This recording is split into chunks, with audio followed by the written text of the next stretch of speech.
खुलुमबाय दिनैनि बड'लेण्ड इंखं टेलिभिजन स्टुडिअ'आव आं मलेन बसुमतारी दिनैनि गाहाय रादाबफोराव दं। महाराष्ट्र पुलिसा फैगौ गोबां फोरबोखौ नोजोर होनानै हाई एलार्ट होदों। क'क्राझाराव मोननै लामा जाब्रबथायजों साथाम बर'नि जिउ खहा, साब्रै जोखोम। 11 थाखोनि सासे फरायसाया ट्रेनाव बुट भाजा फाननानै गावनि फरायनाय खरसाखौ दिहुनदों। बिजनी खावाटिकायाव गोबां बिबांनि ड्राग्सजों लोगोसे सासे हमजादों।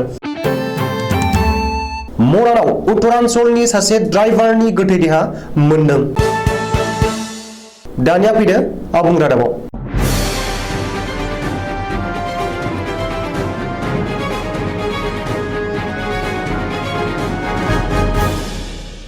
बावैसो उनाव फैनो गोनां गोबां हारि माहारिनि फोरबो जेरै इस्लामफोरनि ईद, ख्रिस्टानफोरनि गुड फ्राइडे, हिन्दुफोरनि आम्बेडकार जयन्ती, महावीर जयन्ती आरो हनुमान महोत्सव बायदिखौ नोजोर होनानै आथिखालाव महाराष्ट्र पुलिसा रायजोआव हाई एलार्ट फोसावदों। बेनि थाखाय महाराष्ट्रनि डीजीपीआ गासै 35,000 हमगार्ड आरो एसआरपीएफनि गासै 100 कम्पानिखौ सांग्रां खालामनानै जायगा जायगा डिप्लयमेन्ट खालामदों। गासै 2 लाख पुलिसा सांग्रां जागोन होननानै डीजीपी अफिसनिफ्राय मिथिहोदों।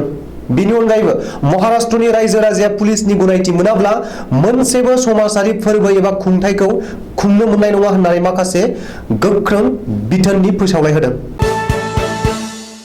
आथिखालाव 2022 मायथाइनि रंजालि बैसागु फोरबोनि सिगां क'क्राझाराव दाबनै गुबुन जायगायाव लामा जाब्रबथायजों साथाम बर' सुबुंनि जिउ खहा जादों। बुधबारनि मोनाबिलि समाव बालाजान तिनिआलिनि लावरिपारा गामियाव गंसे रयेल एनफिल्ड बुलेट बाइक आरो गंसे स्कुटिनि गेजेराव मोखांजों मोखां सौदावलायनायाव जायगायावनो सानै सुबुंनि जिउ खहा जादों।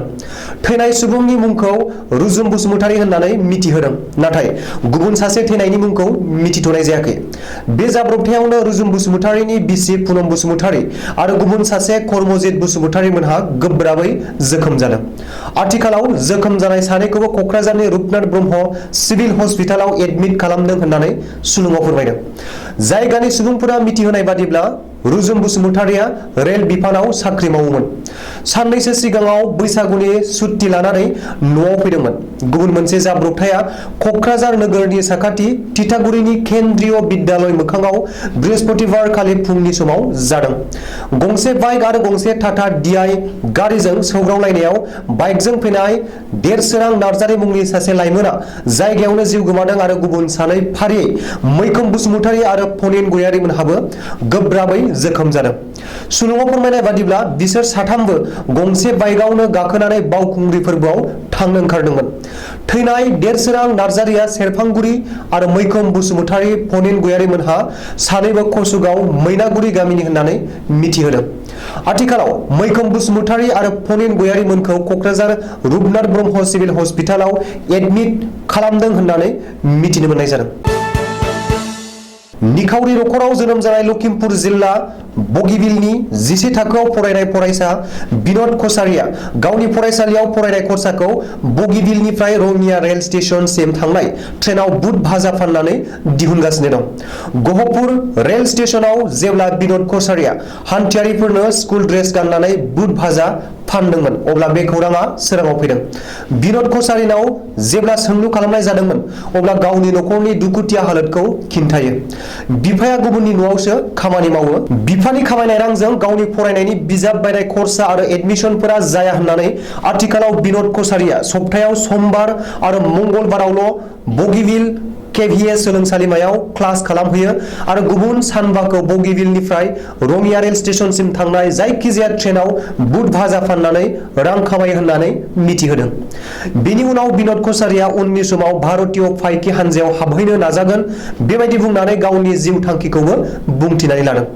थारैनो बिन'द कछारीनि मावनाय खामानिया आथिखालाव जोबोर बाखनायथाव।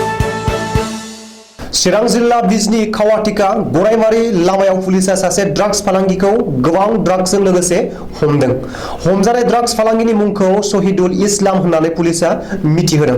बिजनी पुलिसनि सुलुङाव फोरमायनाय बादिब्ला 604 नं खावाटिका बान्दब गुदि फरायसालिनि मोखाङाव शहीदुल इस्लामा ड्राग्स फाननो फैदोंमोन। शहीदुल इस्लामनि न'आ बङाइगाव जिल्लानि 1 नं नासनगुरि गामियाव होननानै पुलिसा फोरमायदों। गासै 176 ग्राम ब्राउन सुगार, मोन 17 ड्राग्स कन्टेनार, गंसे सिरिन्ज आरो गंसे मबाइल हेन्डसेटबो पुलिसा शहीदुल इस्लामनिफ्राय बोखांनो हादों होननानै फोरमायदों। डिब्रुगड़ जिल्लानि मरान थानानि बेंखनाव 46 बोसोर बैसोनि सासे ट्राक ड्राइभार गावनि गारि सिङावनो थैनानै थादों। थैनाय ड्राइभारनि मुंखौ उत्तरांचलनि गादारपुरनि थागिबि आहमद जाननि फिसाज्ला समीर जान होननानै पुलिसनि सुलुङाव फोरमायदों। मरान थानानि पुलिसा मिथिहोनाय बादिब्ला PB 11BN 5450 नम्बरनि गंसे 16 साखा ट्राकआ गोबाव समनिफ्रायनो मरान शिबसागर लामायाव हारसिङैनो गसंनानै दंमोन। बे गारिखौ जेब्ला पुलिसा खाथियाव थांनानै नायहैयो अब्ला गारि सिङावनो ड्राइभारा थैनानै दंमोन। अब्लाबो लोगो लोगोनो पुलिसा हस्पिटालाव लांनानै डाक्टारनो दिन्थिहैनायाव थैबाय होननानै डाक्टारा फोरमान होदों। दिनैनि रादाबा एसेनोसै। गोजोन्थों।